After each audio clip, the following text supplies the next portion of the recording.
My name's Solomon Spataro. I go by Coach Solomon social media wise. I'm the owner of Brigata Training Facility, and I'm super excited to sit down and talk to Bryan, and we're just talking life, coaching, and the journey along the way. So, speaking of coaching, what was your first coaching opportunity? Where did that journey start for you? Yeah, the first opportunity I think I had was with my family, as our family owned Bryan's Gymnastics School in Kansas, and I got to coach little kids in the gym there, which Yeah. was a great opportunity. And then post coming to University of Nebraska, I got to be the graduate assistant in Nebraska in 1992, and got to coach college level athletes at that time. So, how long have you been coaching total then? Well, if you just kind of went from 1992 Okay. up till now, A little over 30 years. yeah. Yeah. Out of all the places that you traveled, where are some of the favorite places that you've been traveling wise that coaching gave you the opportunity to do that? Yeah, I think the most unique opportunity I had was taking a team, the U.S. Junior Elite team, to London, England in 1992 as the graduate assistant here at Nebraska, and I got to be the head coach for that team because of one of the athletes on Nebraska's team won that competition. So I took over our team and competed against the Great Britain's Olympic team in 1992. If you were to sum up um, coaching in general, what would you say is your coaching philosophy? Yeah, I think the key aspect that I would start with is laying a foundation, and that foundation is fundamentals. So I would put it in perspective of building a house, Yeah. and if you don't lay a great foundation for that, then everything else on top of that oftentimes comes injuries, can crumble, whatever. But so my basic philosophy in coaching is laying a great foundation. And I think that came from my father being my coach and some other coaches along the way that were very technical and very key on fundamentals and basics. And there were days that I hated it and days that I didn't like doing those things. But in the long run, it laid a great foundation for me, and it allowed me to go to the level that I did as an athlete. Gymnastics is one of those things that it is an individual sport. If the foundation is not good, if the basics are not good, there is no one else to look at a competition but yourself.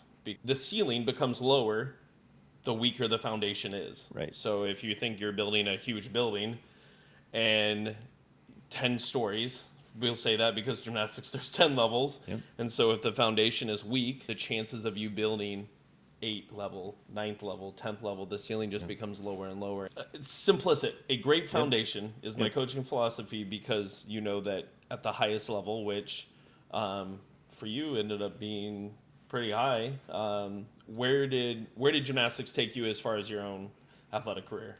Yeah, so I was blessed to make the junior national team when I was 11 years old, and got to travel the world and compete against all different international teams. And through that process, got opportunities to go to great colleges as far as recruiting trips, and ended up at the University of Nebraska as a collegiate gymnast here, and was a part of two national championship teams in 1988 and 1990. And we were second in, the other year in 1989. And then my senior year, we had 5 freshmen on the team, and it was a great learning experience. Building year. Yeah, it was a building year. But yeah, so, and then also got to compete at USA Nationals, Olympic Sports Festival, and had a great career, but I had a major injury that kept me from making the Olympic team, which was my desire and goal. And I had moved away from home for a year to Yeah. train as well with eight other athletes who were on the national team. Where did you train at? Yeah, so I moved from Kansas to Albuquerque, New Mexico Yes. to train at Gold Cup Gymnastics School. Which was a phenomenal program at the time. Yes. And how old were you when you did that? Yeah, so I was 15. Okay. I was a freshman in high school. So at Gold Cup Gymnastics down in New Mexico, what was one of your favorite memories training down there? Well, I think just training for junior nationals was just a tremendous opportunity. It was a really hard work, but So going with hard work, how many days a week did you guys train and how many hours? 6 days a week, 5 to 6 hours a day, Yeah. twice a day training for nationals. Yeah. So Yeah. it was intense, but Absolutely, we at knew the highest level. that we knew what we wanted to accomplish, and it took that type of work to get there. Yeah, absolutely. So with that kind of training, you're 15. Um, Obviously, things you started to realize probably already before that, but at this point, you realize if this is my goal and this is what I want to do. At what age and when did it become serious? Because it started as just gymnastics for you. Started. How did you start gymnastics actually? Because in Kansas City, you had to drive a distance to start training gymnastics in the first place. Yeah, so pretty unique. My dad, we had an athletic family, but my dad was a high school coach, and they asked him to coach gymnastics in high school, although he had never been a gymnast. So Small town. he went to clinics and camps and learned basically Yeah. the sport and how to coach. And I was born at that time, so when he was in the gym, I was in the gym as a toddler, rolling around on the mats and scooters, and just basically starting Gymnastics. at a very young age. Yes, yes. And so then when I was about 6, my family started a little gymnastic program in our elementary school. We literally had panel mats that rolled out. We had a climbing rope. We had a beam. We had a pommel Yeah. horse. Basic equipment. But about an hour and a half away in Garden City, Kansas, was Garden City School of Gymnastics. Mike Thomas was the coach there. Okay. And my mom would drive me there a couple days a week for gymnastics. And what time frame was that? How old were you approximately? I was 6, 7, 8, 9 years old. Yeah. Yes. Okay, through that time frame. Yep. So elementary age. Yeah. And then they went on a big trip to Philadelphia. My first big invitational. I was 9 years old, and I really didn't know what gymnastics was about at Yeah. a national level. Yeah. But I got to compete at the National Boys Invitational, and I won the meet. And I'm like, wow, Wow. this is new. Yeah. And so from there, I began understanding that I had an opportunity to be a great gymnast. And so I started going to Garden City a little bit more, spending the weekends there and training. And then I made the junior national team at age 11. At what point did your parents open up the gym in Kansas City? Or in In Kansas? Kansas, in Hugoton, Kansas, small Okay. town, Yeah. southwest Kansas, really out in the What's middle the of nowhere. population? About 3,200 people was Okay. the population. Yep. And now you went back there not too long ago and you showed me some pictures and it is a fitness center now. Our gymnastics school is a fitness center, yes. Yeah. Which So- is cool that it's still Yep. around. It's still providing health and wellness. I mean, really, that's what gymnastics is Yeah. all about. The word gymnastics comes from the word gymnasium. It's all around Yeah. health and wellness, and moving and moving well. So we're going to fast forward a little bit. We talked about gymnastics, and when did they open up the facility? So we opened that gym in 1978. And you were I was 10 years old. okay. So right before you made the national team, Yes. 15 is when you went to New Mexico. I moved to New Mexico, and then my parents, a year later, sold the gym, sold their business, and moved to Albuquerque and followed me there. So I That's lived with the phenomenal. family for 1 year. Yep. I lived with Ted and Trent Demas, and Trent won the gold medal in the Olympics on the high bar, if you remember that, in Yes. 1992. Yes. So at what point did you realize that this was something that you really wanted to pursue? Was there a time, or was there a switch, or was there a thought process? Was there an area in time that you remember, this is my goal, this is my dream, I actually have to apply myself? Like before I was giving 80% of myself, Yep. but I don't think a lot of athletes even know what it is to give 100% of themselves to a relationship of any kind, let alone gymnastics or a sport like that. Yeah, I think it was in 8th grade when I was playing other sports. So I was running track, I was playing football. I couldn't do wrestling or basketball because it was during my main competition season. Yeah. But I had also grown 5 inches that year, and it was a very, very challenging year, just physically, mentally, emotionally. And I needed to make a decision if I was going to pursue my dream of trying to make the Olympic team Yeah. and staying part of the national team or not. And I remember sitting at the park with my mom and praying and crying and all the things. trying to make a decision if I was going to move away from home or not, because I knew I New needed Mexico. I needed to make a move. Yeah. The prior summer, I had gone to Albuquerque and trained just for junior nationals because I needed a place to train Yeah. at that level that I was competing at. Environment matters. And so environment matters so much. So yeah, I went down just for a few months to train there, and it was what I needed. I needed to be pushed. I needed to be challenged. I needed to be around other athletes at the level that I was training at. Yeah. And I didn't have that in Kansas. No. And at the time, you were mostly coached by your parents, your dad. My dad, and then we did have another coach come out from the East Coast, Mike McCarthy. He came out and coached some, and he had another gymnast on the junior national team as well.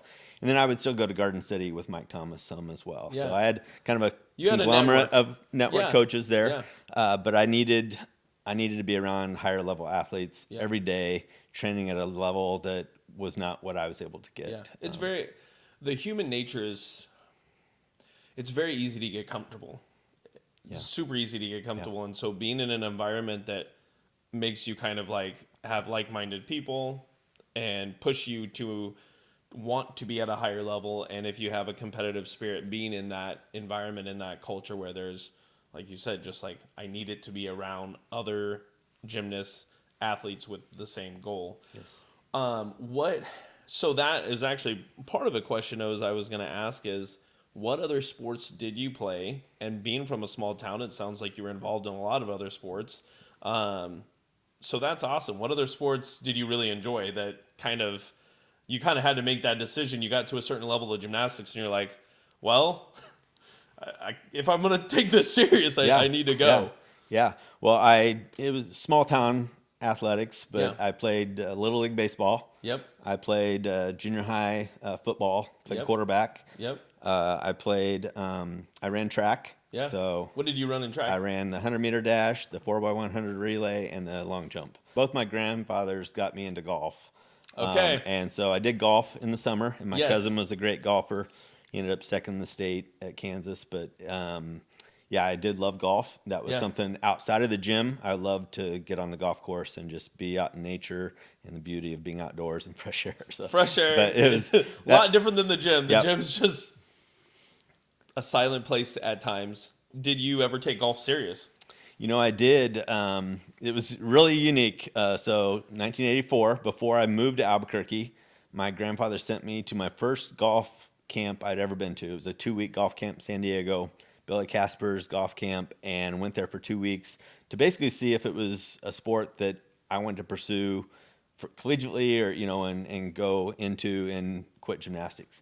And I went out there, and they basically said I was overdeveloped. My muscle development from gymnastics was not the best for golf at the time. Yeah. And Which is crazy because now times have kind of changed a little bit, Yeah. and you see golf players in the gym working out, Yeah. building muscle, trying to create more Yeah. power and strength. Yeah, I came back from that. Actually, that was during the 1984 Olympic Games, so I'm literally at camp watching the Olympic Games and us win the U.S. men's gymnastics team win the gold medal. That inspired me. Came back, and I was like, okay, I'm ready to make this commitment to move. Well, they kind of helped that too by saying, I don't know if golf is really your thing. We just run gold. Very true. It's just like literally everything kind of Yes. almost fell into Yep. place correctly. Yep. How did your dad play a role on you, and what were some of the coaches that played a role on you? Yeah, my dad, very disciplined, structured, attention to detail, in some senses perfectionistic. And there were hard days in the gym that I did not enjoy, Yeah. but it was for my best interest Yeah. of paying close attention to the details, and again, laying that foundation of those basics being perfected. I do remember Nebraska's head coach, Francis Allen, for so many years, and the one who recruited me, came out to a clinic in Hugoton, and he just kept picking me to do demonstrations because of my basic skills, and my fundamentals were so good that he used me for demonstration. It was kind of funny, but I do recall that Yeah. he came out and did that clinic at our gym. You and I both know as a coach, our eyes are just naturally drawn to those kind of lines, and we could pick out very quickly in warm-up. Normally, Yes. in a warm-up, you can tell already who is going to be most successful. Yeah. which the higher level you are, the more you take those kind of things serious, the basics, your warm up and those kind of things. And normally I can warm up 40, 50 athletes, and right away, the ones that have the beautiful foundation and they start to just, you can't even help yourself. There's two things that like scream at you, and it's beauty of an art, and then the opposite of that, a toe not pointed, and they just scream at you. Everybody in the middle, it's harder to, but the ones with beautiful lines and the attention to detail, and it's made look so well. We know from the sport and coaching the sport, that's not easy. Yeah. You make it look so perfect.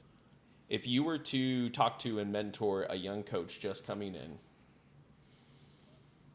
what is some advice that you would give after coaching over 30 years at this point?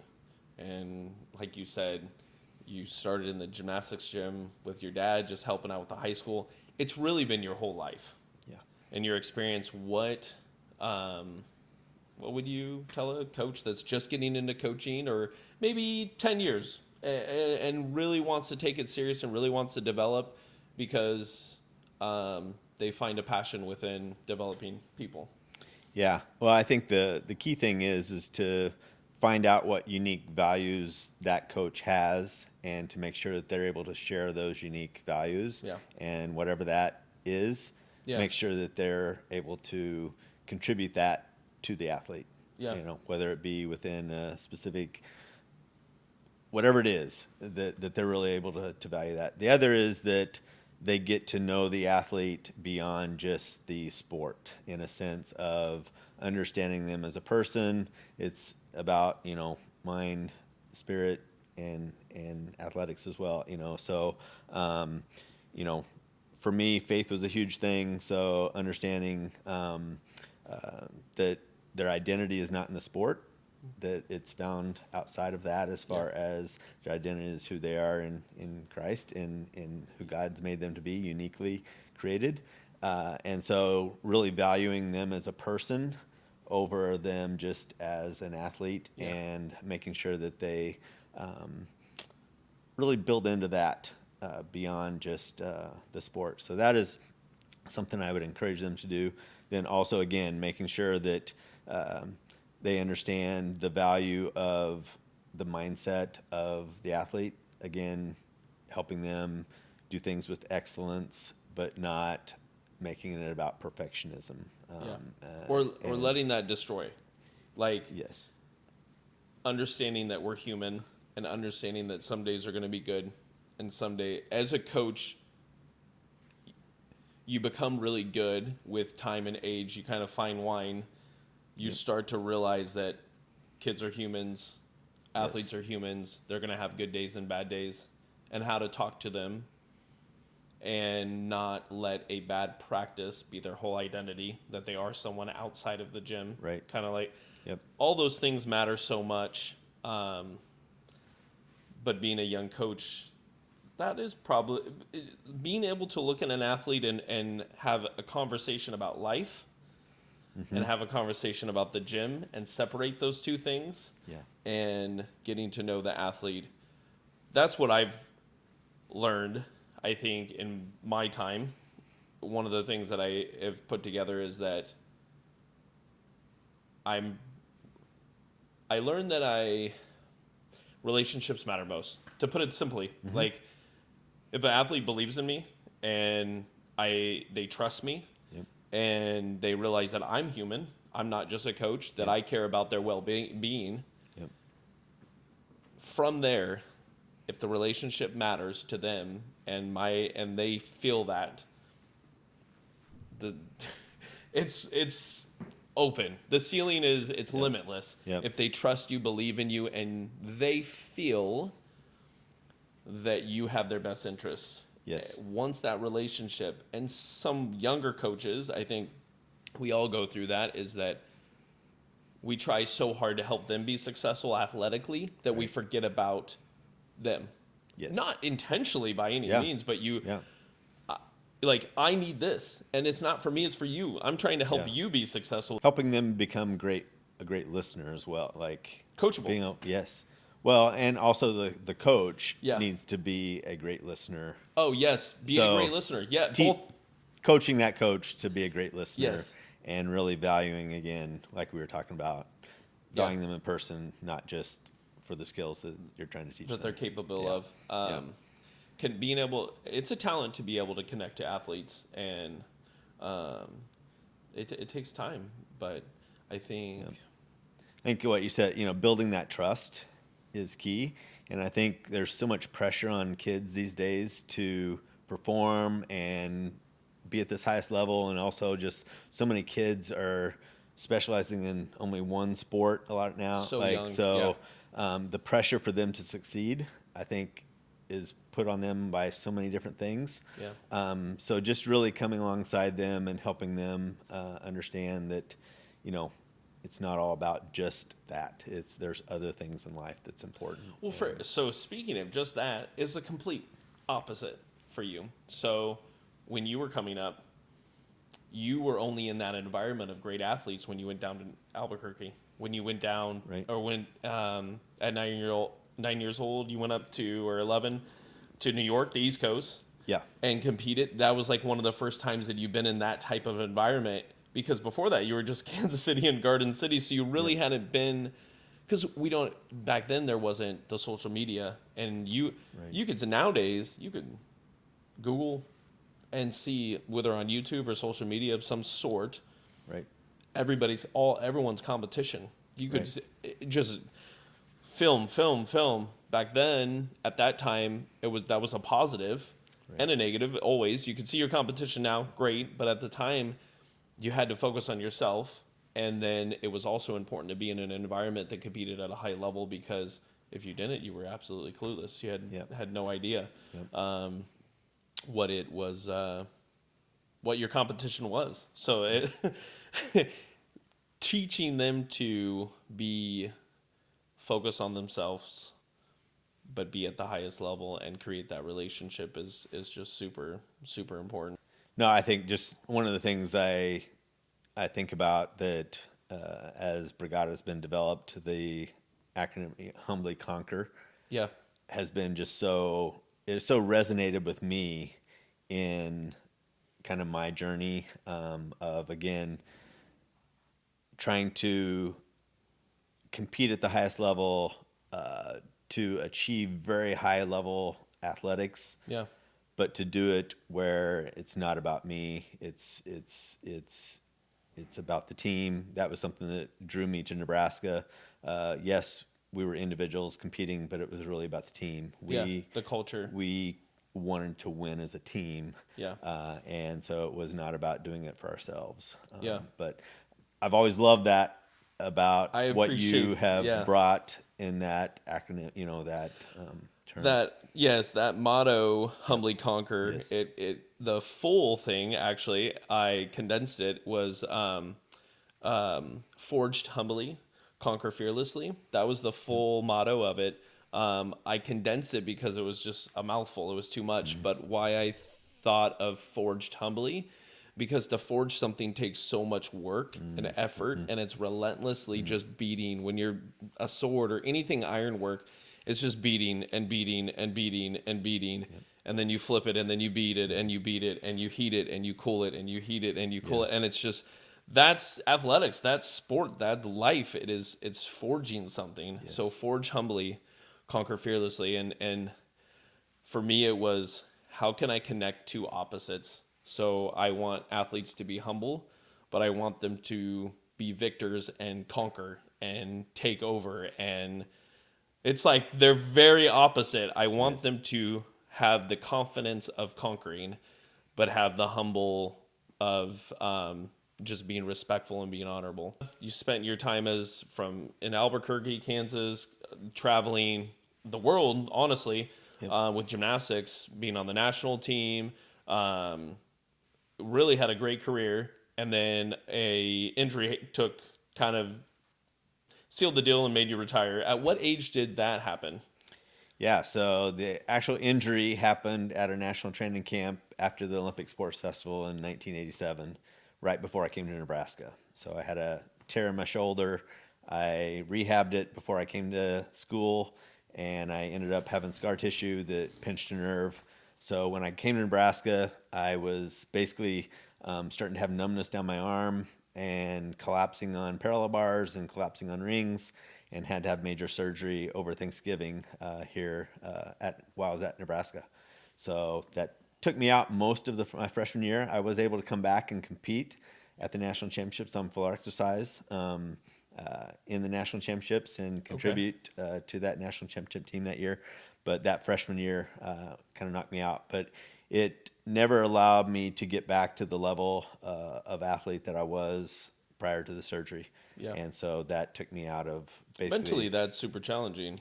Yes, it was a very humbling moment to recognize that I would not be able to compete at the level that I was Previously. As far as coaching, though, getting back to, I was graduate assistant, but then I took some time off. My wife and I founded City Impact, did a nonprofit organization for 20 some years. But we had 2 kids, we had 2 daughters, and I started coaching them when they were preschool and coached them in gymnastics, getting them started because I love the foundation, again, of just flexibility, strength, coordination that gymnastics brings. So Gymnastics teaches body awareness. You teach them to be fearless, climbing up on things and walking on the beam and climbing a rope, and their spatial awareness, being able to roll forwards and backways and sideways, but then also you need to be strong and explosive, but also be flexible. It really is a beautiful sport. Just all the things that it teaches you along the way. Yeah. So I coached them when they were little. And then my youngest daughter decided to get into all-star cheerleading. And so the gym, Club Kicks, asked me to coach some tumbling there. And I coached the team tumbling and some classes. And so did that just to help be around my daughter. That's where we met. That's where we met. That's where we met. There's a lot of athletes that are now, high school, college, and gone. But I remember just thinking how funny it just lined up with the classes that we taught. But we were teaching 3-year-olds, 2-year-olds, and it was like you having much more experience than I, but one of some of the more experienced coaches, and we're in here with the littles just having a great time. But it was a lot of fun. It was fun. It was a blast. A lot of people would be like, "Why are you coaching that?" It was fun. Yeah, it was a blast, and that's. If you are a coach that's truly passionate and truly love the development, that's where it starts. Yes. You teach those peanuts to have fun and what it's all about. And if you can make an impact on just the littles, it's just teaching them how fun it is to just discover themselves through the sport and just the art. It's a blast. So, so coach at NCC, and then after that... Went up to Elite and followed my daughter up there when she was a part of the Stars team up there, and coached kids up there, coached tumbling. Yeah. And then she went off to college, and at that time you had opened Brigata, and we kind of helped get that going with tumbling classes and stuff. And so I jumped in with you there, and so I've been doing that ever since. And my wife keeps asking me how long I'm going to keep doing this, and I just keep telling her I'm going to keep doing it until I can't do it anymore. No.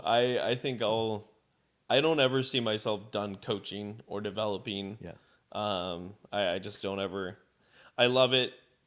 I think now, if you were to ask me about what coaching has given me, and Brigata, now that it's been open since 2018, what it's given me is I like mentoring and developing people, and I'm really passionate about bringing a good group of people together. I love, for me, it's not about me. It's about bringing people together at the highest level and letting their gifts shine. And that's kind of what Brigata is all about. It's a team of some amazing people. Coming full circle, your daughter, she... I remember her. I've got to sit back and watch and be a part of it. I remember when she was a teenager, and you would be like, "Hey, Solomon, will you help her?" And I helped her through some teenage years, and then even when she was navigating college, and help her navigate. Like, if you really want this, I remember having those conversations. with that I've had so many times with so many athletes of like, if you really want this, these are the things that need to happen. And for her, growing up in the family that she did, she knew what needed to happen. Sometimes it takes that other person, Another voice. Yes, that other Another person mentor. that loves you, that mentor that goes, I know their interests in me. They care about me. Yep. It's not, this is not a them thing. They want this for me. And so watching her journey at Moorhead and come back from an Achilles injury, my gosh, such a heartbreaking, but made the best out of a situation. And now coming back to Nebraska and using those talents and all the guidance and all the mentorship, that's what's fun of being a coach long term, is now watching people that you mentored, watching people that you developed now go off and make another wave. You know, it's like a ripple.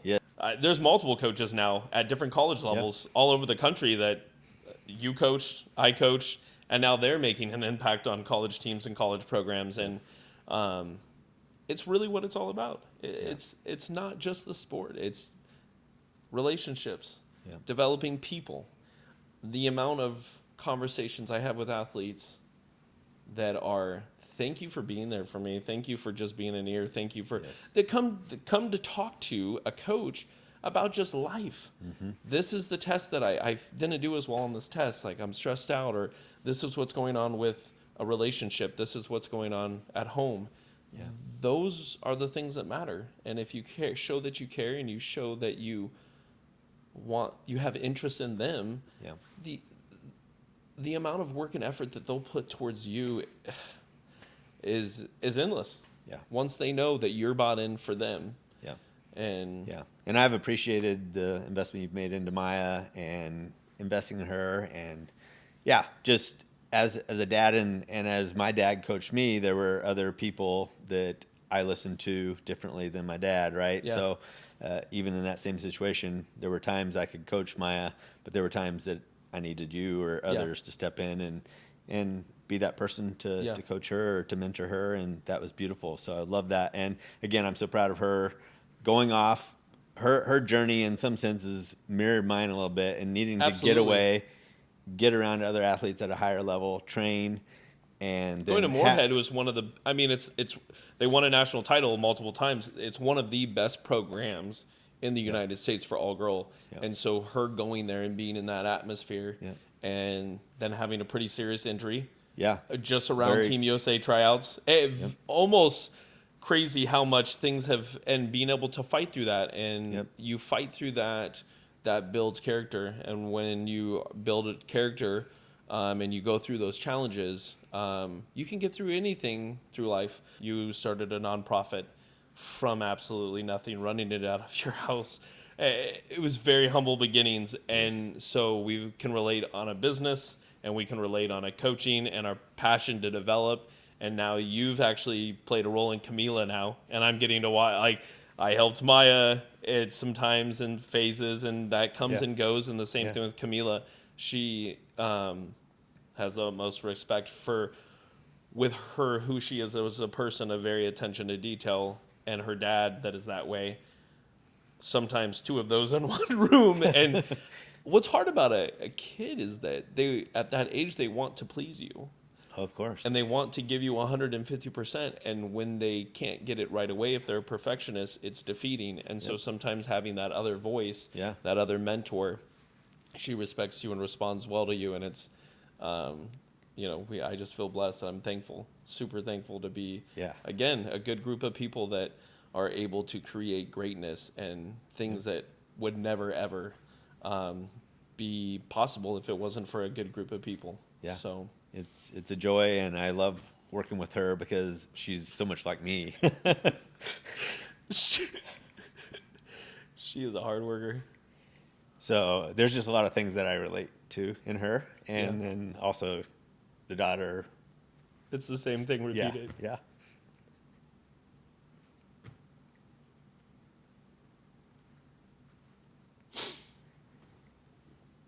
So I mean, again, us both having daughters, and I mean, Gio's an amazing young man as well, growing up in the gym, and just fun seeing him. His spirit is relentless. But yeah, just our daughters and the power of Yeah. raising young women and being strong athletes. And I love that opportunity that I get to coach her. Even Camila on Saturday mornings now is helping out in coaching, and you Yes. watch her, and her attention to details is phenomenal. At 11 years old, at Yep. 10 years old, she will sit down and talk to an athlete and fix their hands or their head position. And she picks up on it. It's natural. Yep. It's all she knows. And that was totally me in our gymnastics school as well. Yeah. Same thing. Yeah. With little tots And the same classes thing with Maya. She's doing a clinic later today, Yep. and it's the same thing. Yep. Watching her coach and just get in there, and it's all they know, and it's beautiful because they're carrying on a legacy and they're carrying on development of something that is we're developing people Yes. to do hard things. We're developing Yep. people to do hard things physically and mentally. And as you know, that I like hiking, and that was part of it. Is like, how can I also develop my kids to do hard things and teach them to do hard things outside of the gym? I just want to develop, because that life is challenging. Life is, you're gonna have, going from gymnastics at a highest level to figuring out what you wanted to do and how you wanted to make an impact. Really, you were coaching and developing people just in a different way, coaching alongside each other. We kind of have a story within that. Even you and I are so I'm loud and obnoxious, and you're quieter and attention to detail at the highest level, and that has been a path of us coaching together from many athletes in many years. But athletes will always make the joke across the gym. We'll be 100 feet away from each other and be like, Brad told me that. And they're like, see, I'm not crazy. Or you would be like, I need you to do this, and you're like, yeah, Solomon just told me that down there. We've coached so many years together at this point, and not purposefully, literally say the same thing. Like, or we start talking, we're like, oh, not bad, or you're negative. You finish it. You already you started talking about her negative angle or her body tightness off the floor, the lines, and so that has been just an absolute blast. The chemistry that we have together coaching, I think, goes a really long ways, and that makes an impact on all the athletes and makes a big impact on everybody that's around us, having that chemistry of two people that have different energies and coaching the same. And it's like, it's just fun. Makes me feel forever young when we're in there coaching, and it's time stops. Yeah. Honestly, time stops. That would be one of the best ways. Hours go by, time stops. We're having a blast. Athletes are getting better, and it's I don't even know what other words to put it into. So that we talk to athletes on a regular basis about of going to college. What do you want to go for? And something to close today on would be giving advice to somebody else in the regards to, what do you think makes a big impact on someone deciding what they want to do? What are one or two things, a few things that outside of athletics, what makes a big impact on someone trying to figure out what they want to do in life? Yeah, I think the thing that helped me was people sharing the skills and the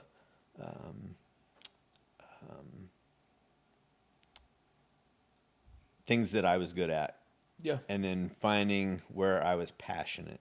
Yeah. So if I can help young people discover what they're passionate about, and then where they have unique talents and abilities, and how to bring those unique talents and abilities to that passion, then I begin to see them flourish. And we did that at City Impact through strengths-based leadership development, kids that didn't have opportunities, but trying to find a passion they had, find their unique talents and abilities. Again, God's created each one of us unique with talents and abilities. If you can help them understand that, see that, and begin to believe that and be encouraged and developed in that, I think kids and people can be developed in amazing ways, and God can use them in ways that we can't even believe. Yeah. No, it's not, there are multiple things, but finding something that you're passionate about, natural capability, and I always say, I think something that is super impactful is who you do it with. Mm-hmm. That environment matters so much, and the people that you're around is huge impact. Yeah. So, Good. well, Yeah, I look forward to other Yeah. discussions in the future. That'd be fun. Absolutely. Awesome.